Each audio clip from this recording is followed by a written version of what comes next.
Since the explosive days of celluloid nitrate film, cinema has always been a tavern of entertainment, a pub for escapism, the edge of our seats as we fly dragging back into the night sky, dodging hellfire of missiles, blasters, and hammers.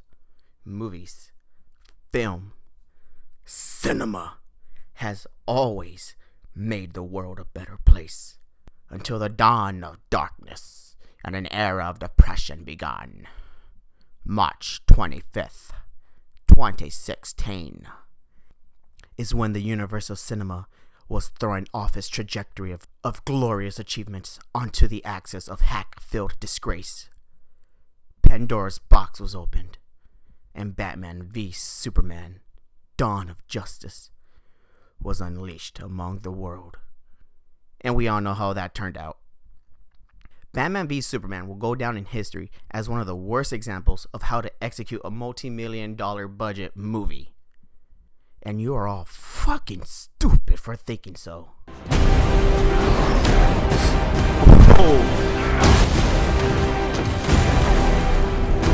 It's like, oh no, I need another one. Now, it shouldn't be a secret that I am a huge comic book fan.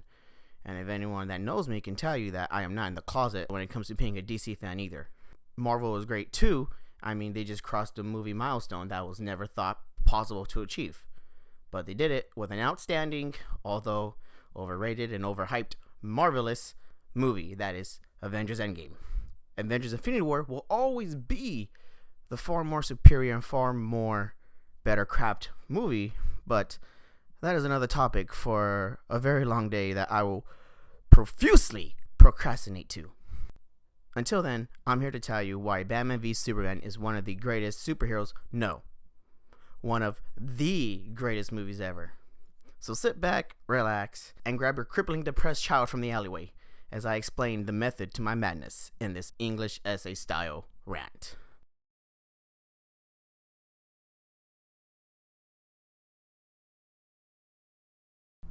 Backstory. I was a stupid child in love at one point in time, where I smiled brighter than Doomsday's eyes, my heart beat faster than Superman at top speed, and a shot of happiness. But like Batman's parents, it was gunned down and I was left alone to grow in the darkness. In my suffering, I began to watch every DC animated movie featuring Batman, because when you're a heartbroken, depressed teenager, you typically feel like Batman. I figured, why not hype myself up for the greatest movie of 2016? Hell, possibly the century. I started with Justice League Doom, then Flashpoint, making my way to Batman vs Superman. After that, I figured, why not watch all Superman movies? So I soared into the skies with All-Star Superman, floating along Brainiac's attack, and landing down with Batman Superman Apocalypse. And boy oh boy, let me tell you, I was fucking hyped for Batman vs Superman even more. Especially after seeing The Dark Knight Returns, Batman vs Superman was going to kick balls to the walls crazy. The movie came out and I sat down in the very back of the theater and I saw a masterpiece of cinematography, action, characters, and performances. I was stunned to be alive during this moment of cinema history. Unfortunately, the world wasn't ready for Zack Snyder's magnum opus. The day after the movie, I checked Rotten Tomatoes because, at the time, I thought they knew what they were talking about. And oh my fucking lord, the reviews were bad. Batman vs Superman. Batman v Superman. Batman vs Superman. The director's cut. Suck at. Instead of making a fun summer movie, is the very definition of a train wreck. The whole Doomsday thing Is shit. Because I'm not lying when I say that I hope I go the rest of my life without ever seeing this movie again. I hate it. Just shut the fuck up already and just look at the fucking movie. No, sir. Yes. The governor. Governor. Excuse me. Next time. Governor. Overacting is a complaint I don't understand. Is having knowledge with no power, because that is paradoxical, and thank you for coming. They're actors. They're supposed to fucking act the best they can. My theater teacher told me it doesn't matter if you have a one-word line. You make that one-word line count, damn it.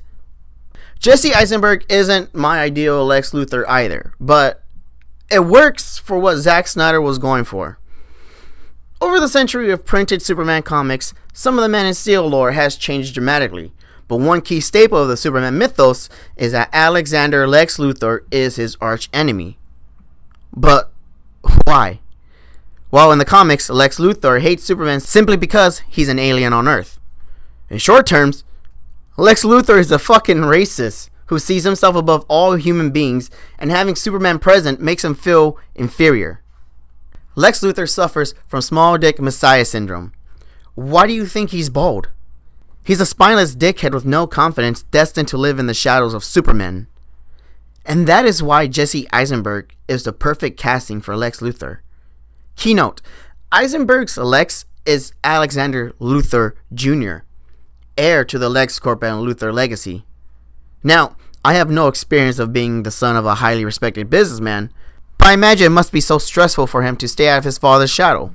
Daddy Lex went missing sometime before the movie begins, leaving Eisenberg alone with a corporation to run, wondering, maybe one day Dad'll come back if I just keep everything the same. Luthor's missing father is a key factor into his unstable psyche. Absent fathers, though not in the picture, can still have a lasting impact on their child. Kids who grow up without fathers tend to be more angry and lash out. This type of attitude can carry on to their adulthood, where they can end up in jail. The whole movie is Lex Luthor's Jr. childish, psychotic outlet for his daddy issues. Think about it. Think about how much work Lex Sr. had to put into the company, not giving his child the time of day, unlike the Kents and Waynes. The backhand ass-kissing of politicians to get deals with the military. The genius that went into changing the corporate game. The fortune he built up for his sons. Eisenberg's first shot of frame is him playing basketball. Alright, y'all don't like Jesse Eisenberg, but I like him a little bit. He gives no fuck at all about running a corporation. He's handing out Jolly Ranchers, for Christ's sake. He came in with so much time on his hands to waste that he used a year of his life and company resources gathering information on metahumans and developing a plan to take down the one man who makes him feel not so special. Lex Luthor Jr. isn't special in any way, but being Alexander Luthor Sr.'s son. It might drive you even a little crazy. In the desert. You're psychotic. That is a 3-syllable word for any thought too big for little minds. Now add the fact that there are even more special individuals out there that make you feel even more inferior. His whole rambling about gods and man-killing gods makes sense to a crazy person. Go downtown, you see a crazy homeless person saying the exact same shit. Whether he wants to think it or not, Lex Luthor Jr. is still a human that Superman can crush. Superman, being more human than Lex, saves his enemy from impending doomsday. When Lex is captured, he is seen watching the beginning of Justice League. He saw something from within the heavens and hells. And that's what turned a lot of people off.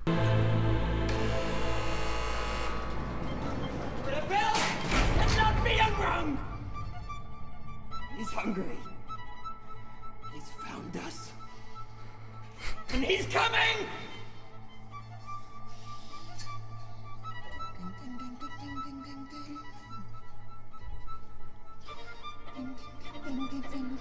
My God, I love this movie so fucking much.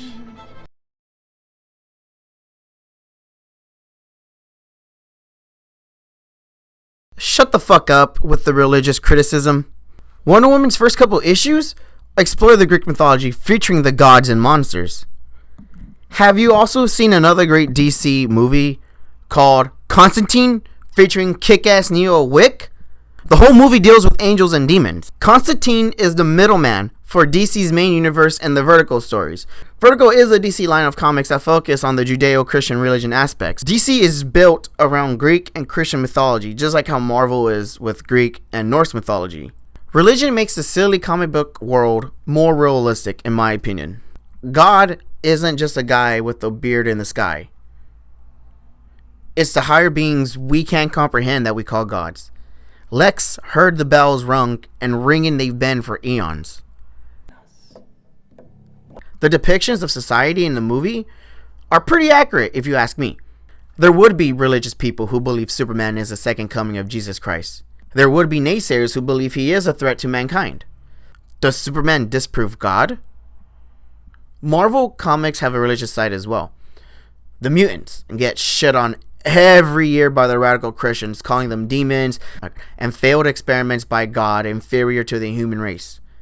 When Marvel brings in mutants into the MCU, I hope they jump the shark and include crazy religious nuts. Because in reality, some may see them as a threat and genetically inferior in the eyes of the Lord. Religion is involved with everything, whether we like it or not. It makes movies and literature, paintings, and other arts more realistic and fascinating for the eye to see. Religions also add a moral compass to humans. It teaches us not to kill, steal, or hate any of our brothers or sisters. Superman is lucky to have been found by the Kents, who saw their child not as a god, but as a sign of hope. Because without any hope or dreams for a better tomorrow, there are only nightmares.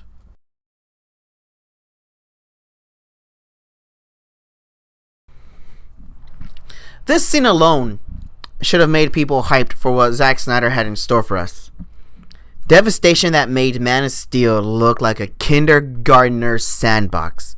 The fear in Batman's eyes as his last hope for humanity slips between his hands as his chest is caved in. It's fucking beautiful to see the madness Zack was foreshadowing for us to come. Batman's worst nightmare coming to fruition. Superman dominating Earth.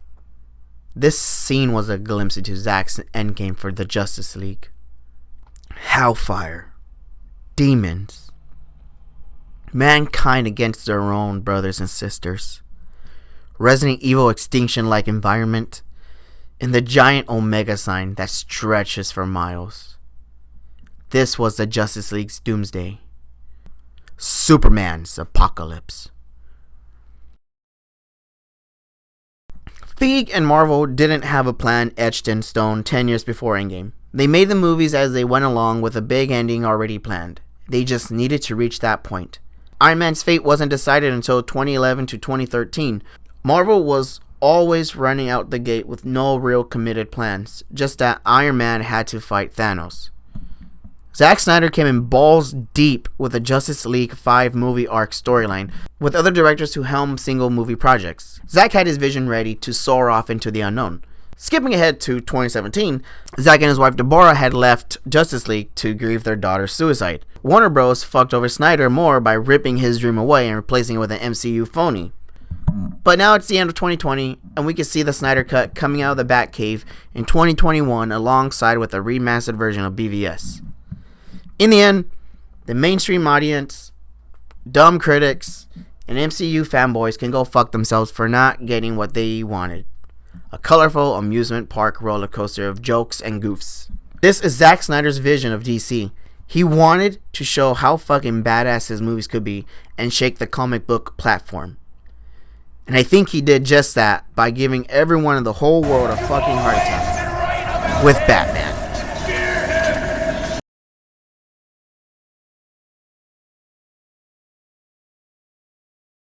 Michael Keaton is the Tobey Maguire of Batman. Always and forever in our heart and nostalgia. Val Kilmer is Andrew Garfield. Perfect for the role, but ruined by corporate greed. Christian Bale is our smoker uncle Batman. Kevin Conroy is the pinnacle staple voice of the Dark Knight.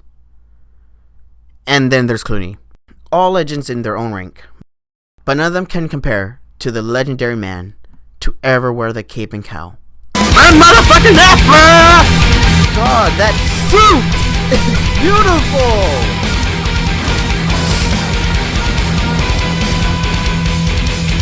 Oh my god, he's so cool. These scenes alone Make him the greatest fucking Dark Knight of Gotham ever. You look so goofy.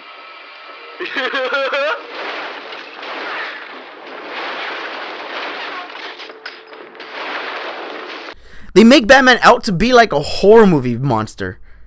Ben Affleck looks like Bruce Wayne.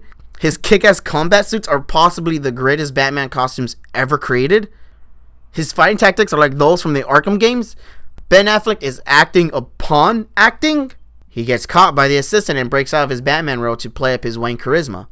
I thought the bathroom was down here. I must have... That last martini was too many, I think. His room's upstairs. Great. I'm okay. Where Batman is at in his life, there is no Bruce Wayne.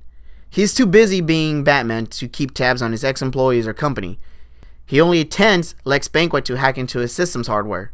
He's doing Batman shit. He's doing detective investigation. He trains the fuck out of his body. He's bodily wounding street scum. Batman doesn't kill people. Shut the fuck up. This isn't Joe Schumacher Batman. This isn't Nolan Batman. This is Zack motherfucking Snyder Batman! But you're damn right. Batman doesn't kill people. How could he take another person's life after seeing his parents gunned down in Crime Alley? Batman makes it his mission to save everyone in Gotham. Oh my god. What happens when Gotham fights back? The small amount of happiness he had left was snuffed out over the 20 years of being Batman.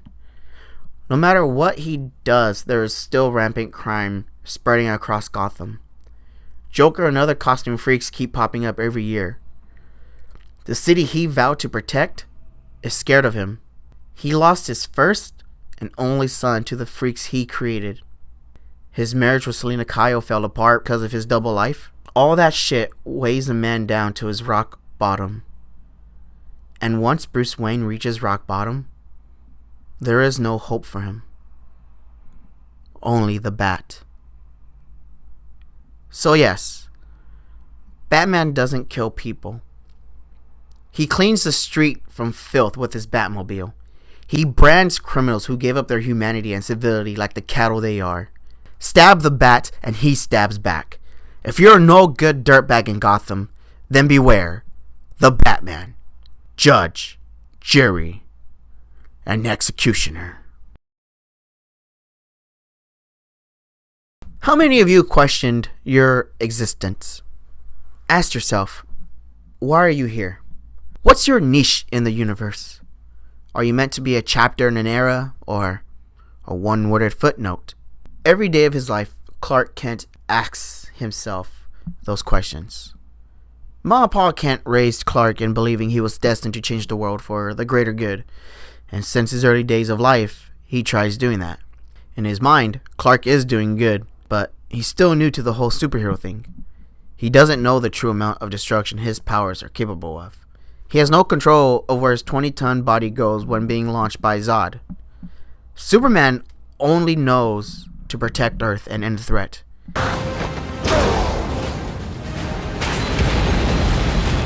Superman didn't kill any civilians directly. All those deaths were because of Zod. Yet, even though he didn't snap a civilian's neck, those deaths will always loom over Superman because he knows he could have ended Zod quicker if he would have just gave up his Kryptonian heritage.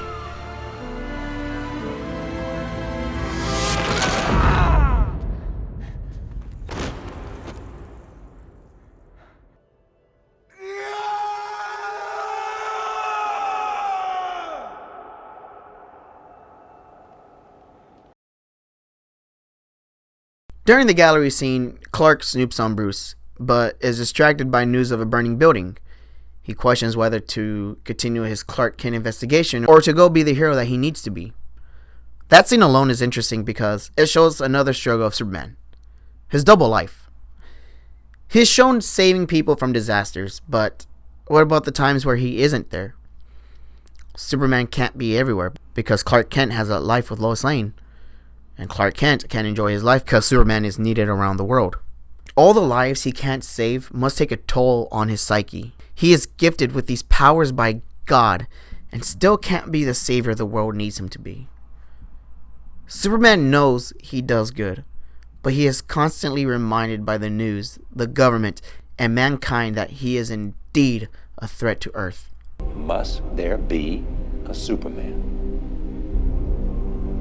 There Is the question that made Clark Kent look down on himself. All this can cause a person to doubt themselves.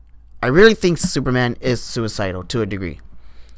And as he flew into Doomsday's piercing bone, he knew that a world without Superman may install hope.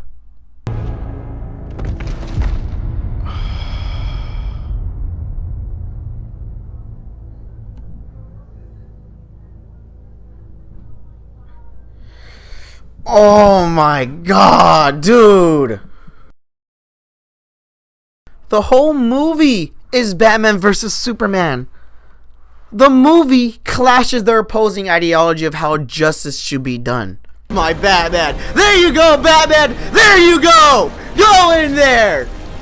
Batman has seen the years of wicked shit individuals can do. Batman has crossed the line of no redemption. Batman is willing to give up all of his humanity, knowing that it will make Gotham better.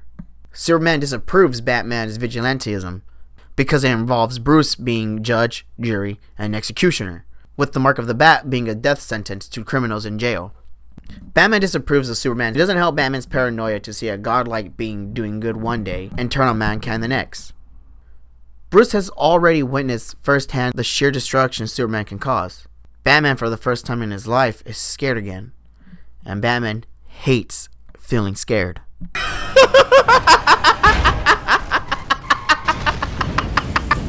What kind of face was that?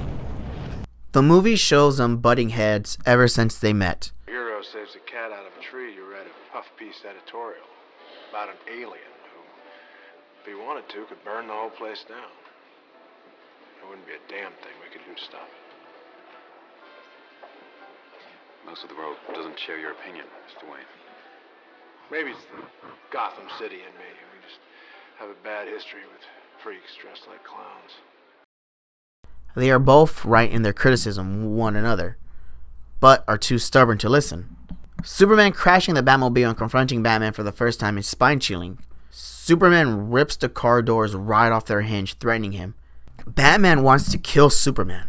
Batman wants to avenge all those mortally wounded and dead. Batman knows the threat someone like Superman can be, and he has enough proof to convince himself that the world will be better off without Superman. Clark is self-doubting himself already as Superman. Having Batman add the hard punch of reality makes it worse. If man rejects Superman and vows to kill him, then should Superman even be there for man? By the time we reach the famous fight scene, we've been on a 2-hour journey seeing both the lives of Clark and Bruce. We've seen how both men operate in regular society and in the shadows. Throughout the whole movie, they are constantly butting heads physically and metaphorically through their actions and philosophy. When Batman has the upper hand and is ready to spear the Messiah the world thinks he is, You were never a god. You were never even a man.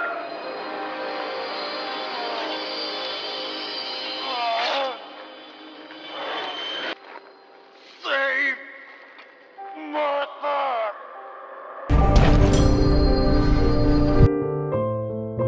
Find him!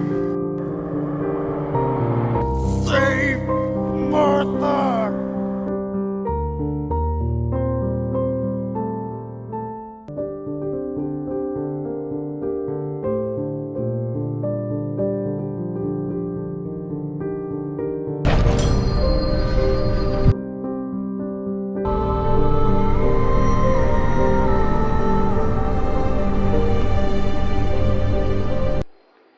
that scene makes way more sense than anyone wants to make it. No matter how silly you think this scene is, those words are what brought Bruce Wayne out of the Batman. Close, but I am not talking about Lois. No, every boy's special lady is his mother.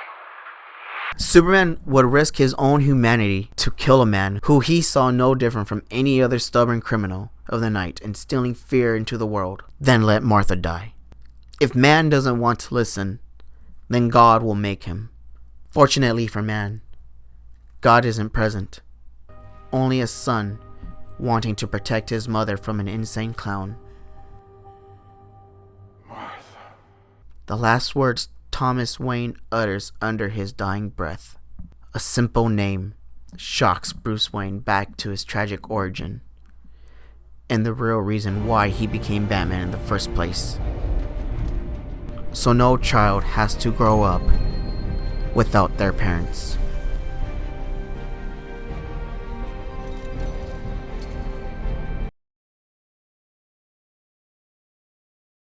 I believe in the statement that Batman vs. Superman was a movie made for fans. I really don't think Zack is a dummy hack director like how Michael Bay is. I really think he took a year to actually think and craft the DC universe he wanted to create.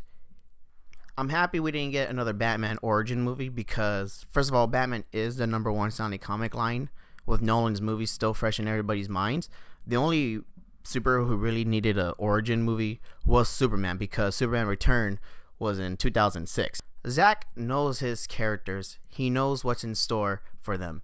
Zack Snyder is a fan himself. He sees all these crazy cool images and storylines, and he just wants to incorporate that into his work.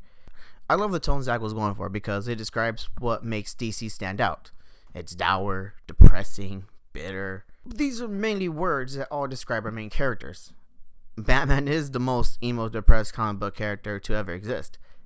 It's always trying to stop two bullets in an alleyway with him. Superman is having a midlife identity crisis right now, and his whole world is being shook with Earth praying that he keeps them in their hands. Lex Luthor is just a bitter piece of shit who's jealous of Superman being gifted with abilities and a family, something that he can't have. He's just standing in the shadows of his dad. With Superman being present, Lex Luthor doesn't feel special. The whole movie felt depressing because everyone in it was depressed. Lois Lane and Martha Kent are Superman's anchors to humanity. Zack used BVS DOJ to set the foundation of what was to come in the near future. Batman needs to prepare for Apocalypse Nightmare because if you're a real comic book fan, you will know that if Batman has no prep time, he dies. Batman doesn't use fucking guns to kill people. A real fan would have Batman kill if given the right conditions. Zack knew the condition Batman was already in and would have explored more of Bruce's trauma in his cut of Justice League. Killing Olsen is also symbolic. The Injustice universe kicks off with Joker blasting Jimmy away. If you know anything from the Injustice comics or games, you know it goes bonkers. I think this was Zack Snyder's way of letting us know that, unlike a Marvel's roller coaster movie, this saga will actually have you strapped in the edge of your seats with excitement, intense, horror, and tears as we see these three iconic heroes meet their inevitable doomsday.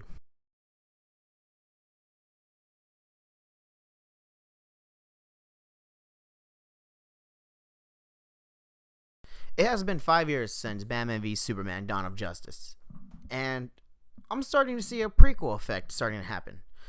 YouTubers like Loverboy Media are now admitting that BVS was perhaps not as bad as they remembered. Maybe the critics were paid off or had a bias against DC or Snyder. We can't ignore the fact that Marvel Civil War was around the corner as well, and more hype was built for that since Spider-Man was going to be in it.